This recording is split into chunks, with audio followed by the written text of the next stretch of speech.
Hey beautiful people, this is Pooja and welcome back to my YouTube channel Pooja Messy Vlogs. So guys आज है हमारे vlog का fifth day. जो हमने 30 days का challenge लिया है उसका फिफ्थ डे है आज। और मज़ा आ रहा है, अच्छा लग रहा है मुझे शूट करके। अभी जस्ट मैंने अपनी कॉफ़ी ली है और आज है छुट्टी का दिन, आज है संडे। सो हम लोग लेट हुए उठे हैं अराउंड 10 o'clock। 10 बजे तो चलता है यार, संडे है। और मुझे बहुत सारा काम है आज, बहुत बहुत बहुत सारा काम है। तो आज का जो व्लॉग होगा मे बी वो बहुत छोटा सा हो सकता है, बिकॉज आज मुझे काम है बहुत ज़्यादा इसलिए। क्योंकि संडे के दिन पे ये होता है ना कि मैं 4 चीज़ें एक्स्ट्रा निकालती हूँ। मैंने बहुत सारे कपड़े निकाल के रखे हैं जो मुझे आज वॉश करने हैं। अमायरा के शूज़ है, चीकू के शूज़ है मुझे आज धोने के लिए, तो मैं उन लोगों को भिगा के रखा हुआ है अभी सर्फ के पानी में, एंड देन उनको वॉश करूँगी। और संडे के दिन पे क्लाइंट कॉल्स होते नहीं हैं क्योंकि वो लोग भी बिजी होते हैं, तो संडे के दिन कोई कॉल्स नहीं होते हैं मेरे। फ्राइडे तक सैटरडे तक कॉल्स होते हैं। संडे के दिन कोई कॉल मैं खुद ही नहीं लेती हूँ, क्योंकि जब चीकू होता है तो चीकू संडे के दिन पे कोई काम ही नहीं करने देता उसको। मतलब उसके साथ ही पूरा टाइम रहना पड़ता है मुझे, बिकॉज हम लोग साथ में बैठ के मूवीज़ देखते हैं, कुछ अच्छा बनाते हैं या कुछ बाहर से ऑर्डर करते हैं। अभी चीकू नहीं है यहाँ पे बिकॉज वो बाहर है, हॉर्स शो के लिए गया हुआ है। आपने मेरे चैनल पे ऑलरेडी देखा होगा, मैंने एक वीडियो पोस्ट किया था जिसके अंदर हमारे खुद के हॉर्स जो है वो भी मैंने दिखाए हुए थे। एंड अच्छा लग रहा है मुझे।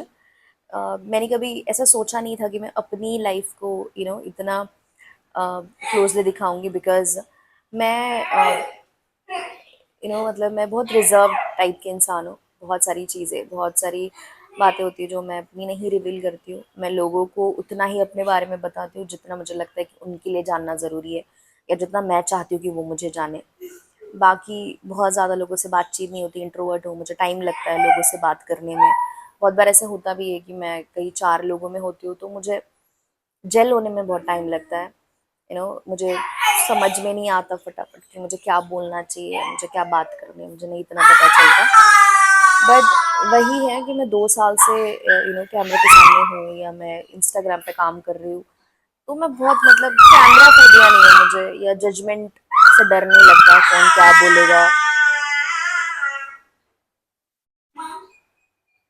कौन क्या बोलेगा। इससे मुझे ज़्यादा मतलब वो है ही नहीं है, इसका कोई लोड ही नहीं है। इसलिए मैं कैमरा उठा के मैं कहीं पर भी बात कर सकती हूँ। मतलब मैं 4 लोगों में खड़ी हूँ, बीच रोड पे खड़ी भी हूँ, 100 लोग आसपास है, फिर भी मैं कैमरा उठा के बात कर सकती हूँ। उसमें कोई प्रॉब्लम नहीं है मुझे। पता नहीं, मुझे मज़ा आता है, मेरा अपना कंफर्ट है।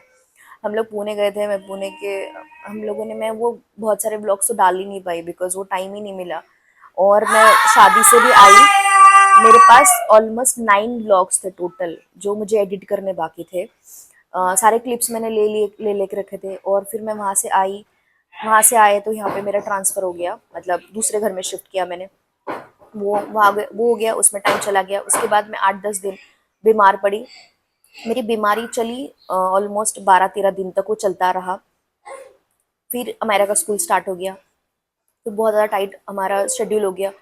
तो ऐसे डिले डिले होते गए, वो व्लॉग्स ऑलमोस्ट 3 महीना डिले चले गए। फिर 3 महीने के बाद मैं कैसे डालूँ कि मेरी बहन की शादी की शॉपिंग कर रहे हैं, ये कर रहे हैं, वो कर रहे हैं, नहीं डाल सकते ना। तो फिर मैंने उनको डिलीट किया।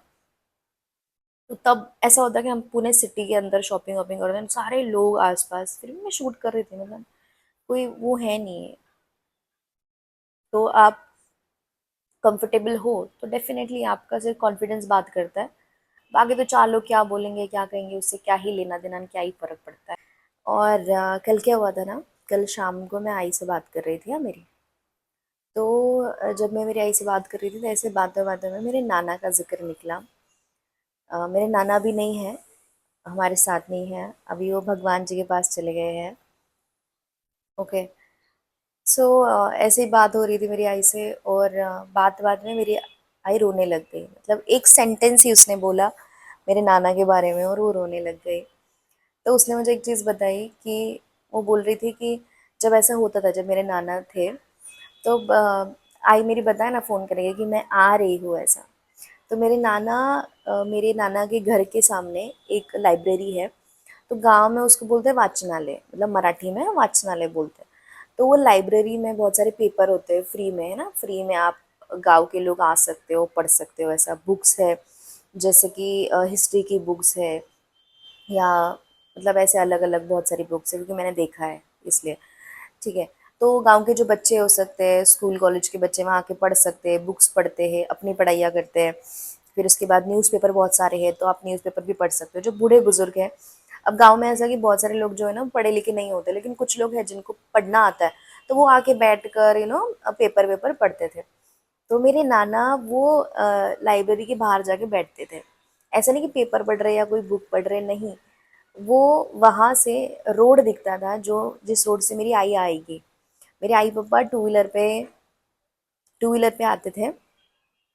तो अम, तो मेरे नाना लाइब्रेरी के सामने जाके बैठते थे, ताकि वहाँ से वो रोड दिखता था। और वो पूरा टाइम रोड की तरफ देखे, अपने घर की तरफ देखे, रोड की तरफ देखे, घर की तरफ, घर सामने ही था। बट वही है कि मेरा घर थोड़ा सा अंदर है और बाहर पूरा आंगन है। और लाइब्रेरी जो है ना एग्जैक्ट रोड के पास है, तो पूरा लाइब्रेरी के सामने बैठ के रोड पूरा दिखता है। और जैसे ही मेरी आई आए, मतलब 2.5-3 घंटा लगता है पुणे से मेरे आई के घर जाने के लिए, नानी के घर जाने के लिए।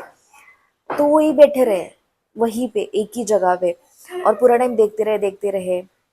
अभी और फिर जैसे मेरी आई आई ना, तो वो उनकी एकदम हड़बड़ाहट, क्या खाने का, क्या लाने का, क्या खाना है, क्या लेकर आऊँ। और फिर ना सबसे पहले तो उनका सब, चाय बनाओ, चाय बनाओ, चाय बनाओ। क्योंकि उनको खुद को चाय बहुत पसंद थी।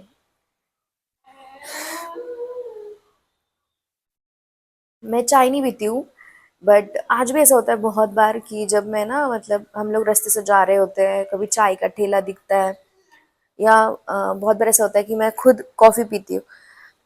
तो मैं जब देखती हूँ ना किस मतलब चाय की कोई भी जगह, तो मुझे उनकी बहुत ज़्यादा याद आती है, क्योंकि मैं उनको बहुत टोकती थी। क्योंकि मैं उनके साथ बहुत ज़्यादा रही हूँ, बहुत ज़्यादा।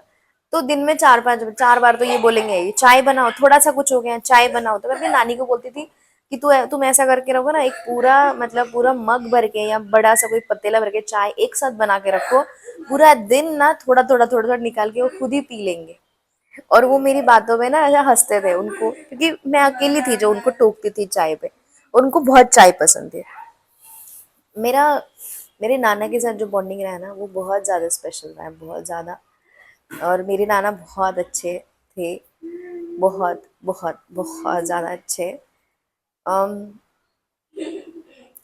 एक लाइन मेरी आई ने बोली और मेरी आई का रोने लग गई, क्योंकि बाप बाप होता है यार। मतलब मैं आज खुद मुझे ऐसा लगता है कि मैं उनको हर दिन याद करती हूँ। एक भी दिन ऐसा नहीं जाता कि मुझे मेरे नाना की याद नहीं आती। मुझे हमेशा ऐसा लगता है कि यार वो ना, मतलब मेरे साथ नहीं है या मेरे आसपास नहीं, बट वो है।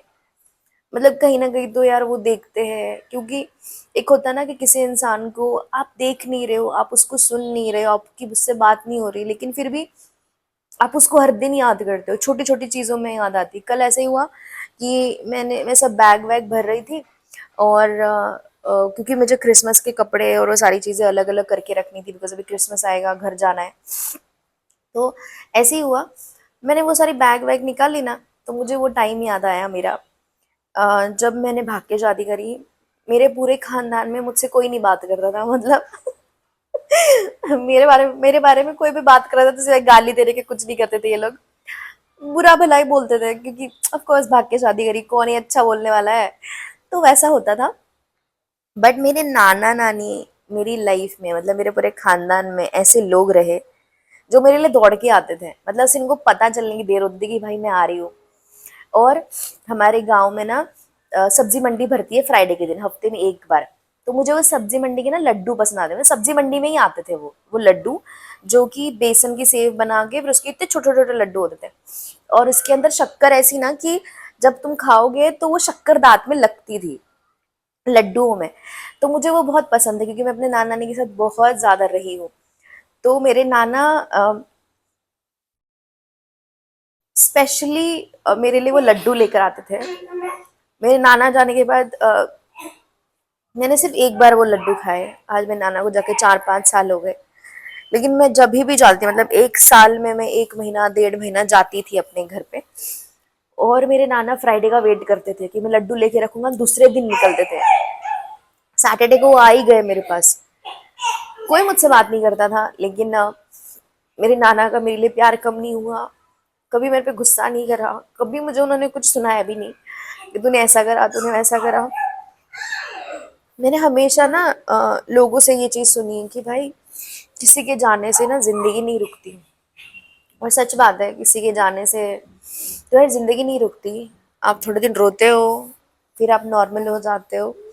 बट मैंने ना मेरे नाना के जाने के बाद एक चीज़ महसूस करी, ज़िंदगी नहीं रुकती, लेकिन अगर आपका कोई इंसान चला जाता है ना, तो आपकी ज़िंदगी में उस इंसान की ना जगह खाली हो जाती है। और वो जगह कोई नहीं भर पाता, मतलब कोई भी नहीं भर पाता उस जगह को। मैंने मेरे नाना के जाने के बाद मैंने ज़िंदगी में पहली बार महसूस किया कि यार किसी को खोना क्या होता है।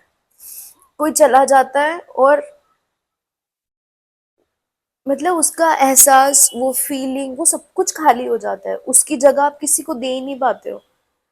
मैं आज तक कितनी बार होता है कि मेरे पास ना ऐसी रील्स आती है, क्योंकि मैं इंस्टाग्राम ज़्यादा देखती हूँ, तो मेरी रील्स आएगी ना ऐसे कि नाना दादा वाली कुछ रील्स आती है ना, तो मेरे तुरंत आंखें भर आती है। मुझे वो सब टाइम याद आता है कि मेरे नाना, उनके साथ बैठ के मेरा खाना खाना, फिर वो उनका कैसा ना कि मैं उनके साथ खाना खाने बैठूँ ना, तो उनका पूरा ध्यान मेरी प्लेट पे। मेरे नाना नानी और मैं हर छुट्टी में नाना नानी के पास होती थी। मैं किसी के पास रही नहीं हूँ सिवाय मेरे नाना नानी। तो उनका पूरा ध्यान मेरी प्लेट में। मुझे रोटी चाहिए, मेरी नानी को बोले रोटी दे रोटी दे रोटी दे, सब्जी डाल, वो सब्जी डाल, अरे सब्जी खत्म हो, नहीं नहीं थोड़ी डाल, नहीं नहीं थोड़ा सा घे, थोड़ा सा घे। मतलब,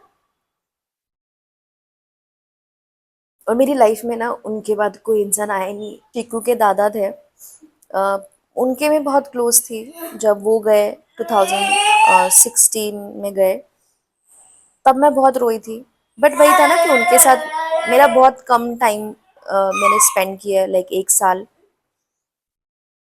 तो वो जब गए तो मेरे पास उतनी ज़्यादा यादें नहीं थी उनको याद करने के लिए या उनके बारे में बात करने के लिए। आज भी ऐसा होता है, दादा की याद आती है तो इमोशनल हो जाते हैं और फील होता है। वो बहुत सारी चीज़ें, उनकी बातें, उनका, वो मुझे शायरी सुनाते थे। उसके बाद दादा टीवी सीरियल बहुत देखते थे। तब ना ससुराल सिमर का सीरियल आती थी, तो मैं रोटी बना रही हूँ और अगर मैंने वो मिस कर दिया, जबकि मुझे 1 रुपए का इंटरेस्ट नहीं था उस सीरियल में, लेकिन फिर भी जैसे मेरा रोटी बना के खत्म हो जाता, मैं आती थी 8:15 बजे के आसपास, मैं दादा के साथ आके बैठती थी। दादा अकेले होते थे जो ड्राइंग रूम में बैठ के टीवी देखते थे। तुरंत दादा, पूजा सुन, ससुराल सिमर का मैं ऐसा हो गया, सिमर ने ये करा, सिमर ने वो करा। दादा वो आधे घंटे का एपिसोड मुझे लंबा करके 45-50 मिनट्स तक बताते थे। मतलब जबकि सीरियल में कुछ 22 मिनट्स का दिखता है ना, दादा का डबल मिनट्स का होता था। और दादा मुझे सब कुछ बताते थे। तो मतलब वही था कि उनके साथ भी मेरा बहुत अच्छा बॉन्डिंग था।